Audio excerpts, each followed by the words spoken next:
Guys, dito ako sa London. Oh, yan yung kanilang pride, oh. Pride in London. Yan yung flag nila. So, dito ako sa tabi ng street na to. Burberry yan dyan, oh. Diyos ko, mahal ng Burberry. Tapos, Uniqlo. Punta dahan natin yan. Sana may mahanap ako dito. Sana may sale sila. Ah! Dito na mag-shopping. Diyos ko, tingnan mo. Naubos ng pera ko, guys. Kaka-shopping. Shopping pa more. Ay, ay, ay. Shopping is real, Jod. Right.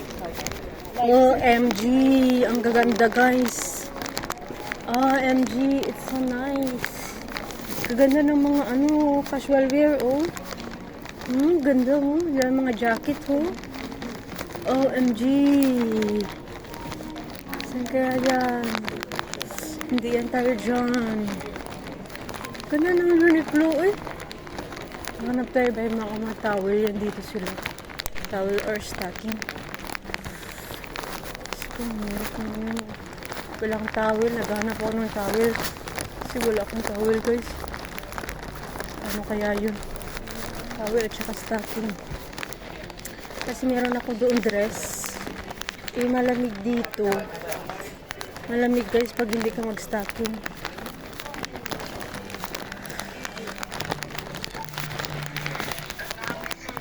Hindi ako makadala ng iba kung stocking, eh. Normally, meron ako, eh. Shopping ko mo. Itong, sombrero, shopping ko. Nakalagay London. Tapos, meron siyang kulay flag.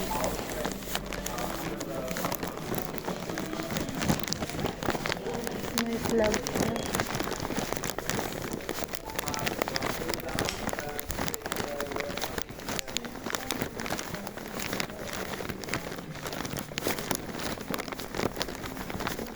Excuse me. I am looking for stocking. Stockings. Stockings? We don't really do like stocking sort of things, but we do have like leggings and stuff Leggings. Okay, where is upstairs. Just that? upstairs. Upstairs. Yeah. And also towels. We don't do towels. Oh, okay. Where can I buy? For example? It's here, maybe try something similar to Uniqlo would be Muji. Muji? Yeah. Where is that? That is, I'm not too sure where it is here, but I know it's in Bond Street. It's Bond. Yeah. Maybe it's far away here. Yeah, it's about just from underground, it's like one stop. Okay. We'll see. Yeah, thank Yeah, you. okay. It's like you stop. Nasa taas pala, second floor. Second floor siya. Okay. Hanapin natin, guys. Wala din silang towels. Hindi ako makadala ng towels. Kaloka. Okay, guys. Bye muna.